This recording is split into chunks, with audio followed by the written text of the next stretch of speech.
This video shows people how to reference an assignment so that all the information that you've gathered is acknowledged and you are saying where you got your information from. What is referencing? Referencing is listing what you have used, any books or any websites. If you directly quote from somebody's words or directly take a chunk from a website, you have to put speech marks around what you have quoted. If what you've put in your assignment is common knowledge and everybody knows it, you do not need to reference it. Do I have to reference something if I changed the words a lot? Changing the words a lot is called paraphrasing. It's called rebuilding from keywords. But when you change something a lot, you still have to reference it. So for example, here's an original text. Willy Wonka was famous for his delicious candy. Children and adults loved to eat it. And then it's been paraphrased, which means it's been changed. Willy Wonka was known throughout the world because people enjoyed eating the tasty candy he made. And you can see here that there's been a lot of synonyms put into the paraphrase. So you don't change technical terms when you paraphrase. You can change any non-technical words, and it's much more effective as a paraphrase if you move some chunks around, which was not done with this paraphrase. It hasn't moved any chunks around. So do I have to reference it even if I change the words? Absolutely yes. Paraphrasing is changing someone's ideas into your own words. You've been using keywords and you've been building on them. And it's wonderful that you've changed everything so that it looks different, but you definitely have to reference it in your assignment. So there are many types of referencing. Chicago, MLA, Harvard, APA, and so on. Just make sure that you use the one that your school or university subject requires. So when we're referencing, we make a list at the end of our assignment. We make a list in alphabetical order of all the books and websites that we've used. But what do we call that list at the end of the assignment? Well, what we call that list changes depending on the type of referencing style that we're using. So it might be that in your referencing style, the list is called references. In another style, it might be called reference list. And in yet another style, it might be called a bibliography. So there's lots of names for what that list is, but you have to have a list of resources at the end of your assignment to show where you got your information. As you get older, you end up adding another kind of referencing into your assignments, and you don't just put a list at the end of the assignment. So when you get to high school and to university, you do something called in-text citations. So to just give you a practical example, here's a couple of sentences that I wrote in an assignment. Snakes are rarely dangerous to humans, so when you see one, leave it alone. There are so many easy ways to make your house and garden snake-proof. Now, when I wrote that, I had already changed the words, but I'd used Andrew Durso's information. So I have to do an in-text citation. I have to put Durso's surname and the year that he wrote his website so that when somebody's marking my work in high school or at uni, they know where I got those ideas from. So that's an in-text citation. It's a little brackets with a name and a date. But then in the reference list at the end of the assignment, that's a list in alphabetical order, then we'll see a much longer listing of where I found the information from Andrew Durso. So that's the difference between in-text citation and the reference list. In-text citation is just going to be some brackets with a name and a date, whereas the reference list is going to be alphabetical and have a lot more information. So what do we do if no author is listed on the website? And what do we do if no publication date is listed? This actually happens heaps of the time when we are researching. It happens a lot, so we have to talk about it.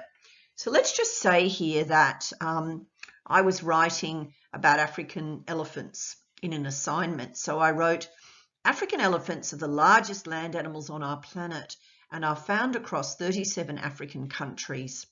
So I've already changed the wording. I've paraphrased it, but I need to acknowledge that it came from a particular website. Now, when I went to that website, there was no author listed. So I have to put the title of the website into my brackets, but there was no publication date listed. So I have to put ND for no publication date. And that's just how we do it, because lots of the time there's no author listed. And so we have to put the title of the article, and there's no publication date. We just have to put ND. So then in the references list at the end of the assignment, we put the title of the article, African Elephant, at the beginning. And then we put no date in brackets because we couldn't find the date that it was published. And then we put where, the organization that published it was Worldwide Fund for Nature. And then we put the web address. So how do we actually get our references? What can we use as something to assist us? Well, I think Bib Guru is a really good website. So you can go in as a guest and use it for free. If you do that, it is going to make you a references list, which I think is fantastic. But because you haven't signed up, it will delete your references after a certain number of days. So you need to copy and paste them to another document. You can obviously sign up and get a free account with them. And then that means that you'll be able to find your reference lists later. But anyway, you can certainly use it as a guest. And so what you do is you paste in the URL of the website that you want to cite. And you choose the style of referencing that you would like to use. Now, if your teachers or lecturers don't give you a style, I strongly suggest that you use Harvard or Chicago because they're both nice and sort of easy to read. So anyway, choose the style, paste in the URL of the website that you want to cite. But you can see here as well that if you wanted to cite a book or an article, you just click on those menu tabs. So once you put that in, you'll get something that comes up and then you click on Add, and that will add the resource to your references list. But it's important whenever you're using an online citation generator that you need to use your common sense, because you're usually going to need to make a few changes to your references list. It does a lovely amount of work for you, but you often have to go back to the website, check a few things and change a few things. So here's the reference list that I got when I looked at 4 web pages. But I kind of noticed that there were some issues that I wanted to cross-check in the web page itself. So let's have a look at the second reference, the second resource in the reference list. So I noticed that it said there was no author and no date. So I do want to go back and check that that's true.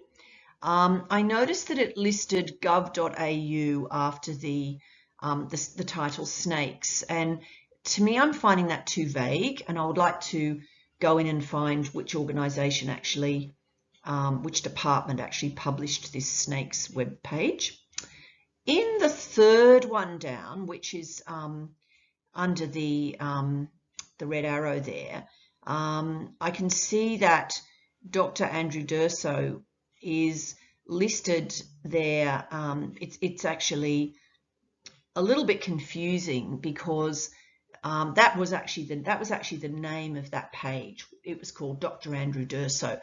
But it's a bit weird because actually when you go into the page, your common sense tells you that actually Andrew Durso wrote that page. So you would actually have to change that and put Durso, comma, A, full stop, because when you investigate, really he was the author. And that's the same issue with the bottom reference as well. So you have to use a lot of common sense. And sometimes if they've got no date listed, you've got to scroll down to the bottom of the web page and just see where it says last updated. Because if they've got a little sentence down the bottom that says website last updated on whatever, you are actually allowed to put that in as the date that it was written. So that's what you've got to check for. You've got to scroll down and see if you can find a last updated mention. So when I went in to edit, I clicked on a little pencil, an editing pencil icon underneath, the one that did the title that said snakes. And it said here that the website name was gov.au. And I actually find that too vague. And I want to actually name the organisation that has created this website. So I went back to that web address and I saw that it's actually the Department of Planning, Industry and Environment. So I put that, I rubbed out gov.au and I put Department of Planning, Industry and Environment. So that's what I put in instead. And when I went back to that web page and I looked down the bottom, it was actually last updated in 2019. So I was able to add 2019 into the date box.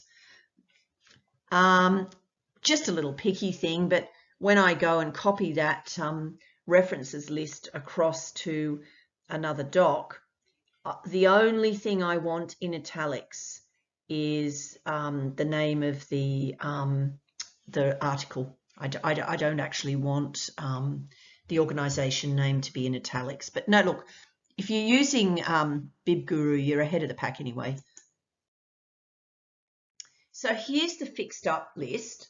And I think the first thing for you to notice is that it's in alphabetical order. So we've got A, D, and S.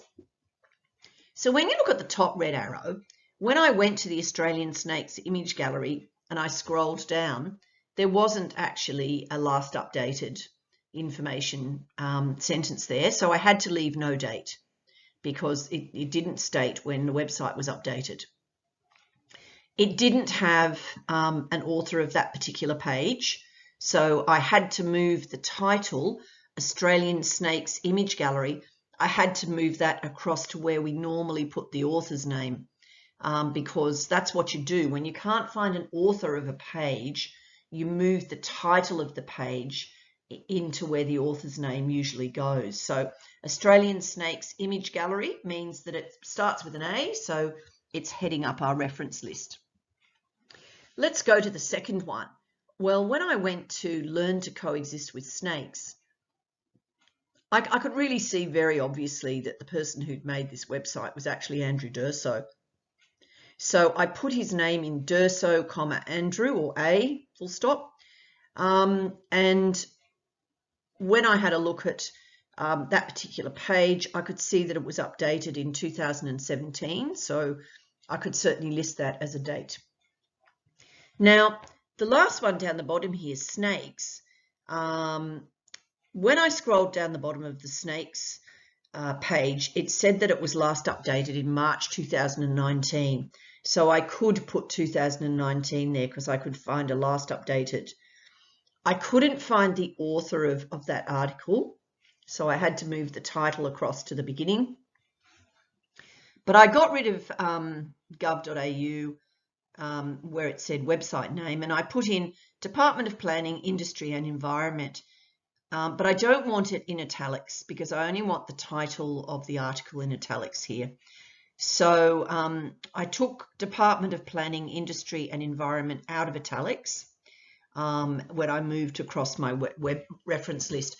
Don't worry about this until you're about 105 years old, But when you are, some of this is going to actually make sense to you because they're the little changes you have to make when the reference list is just a bit squidgy. So another good citation generator to use is ClassTools.net citation generator. And I think that Chicago is a good all-purpose style to use. So you can either put in the URL or you can put in, the particular author of a resource, and then you submit, and you will actually get the result in the just below the submission yellow box. So here we have citation generated from ClassTools.net when we're having a look at that Australian snakes image gallery using the Chicago style. So we put the URL into the yellow box, we click submit, and underneath we've got the Chicago citation style. But you notice at the front that it says the author is unknown. So you know that when you move that into your references list, that you're going to actually delete author unknown in the comma, and you're going to move Australian Snakes image gallery across so that it starts the reference. So it doesn't build the references list for you. You would have to drop the items into your references list alphabetically. You will have to do that job if you use ClassTools.net. So a little quirky thing with ClassTools.net is that if you put in the name of a book and the author and click submit, so now you're not doing a website, now you're doing a book. And what you're going to get then is you're going to get a number of options thrown up. And you've just got to be looking at the book you just used, looking at the cover and choosing the one that you know you've just used. And so it's the top one here. Now, I think that you understand by now that when you put this into your reference list, you can't leave it as Stephen Swanson. You've actually got to go Swanson, comma, S, full stop, snakes, and then in brackets, Steve Parrish, 2008, close brackets, because this is the Chicago method. If you were using another method, if you were using Harvard, you would have the date in brackets straight after the author. This is all very technical, but just come back to this video at some future life and have a look if you need to.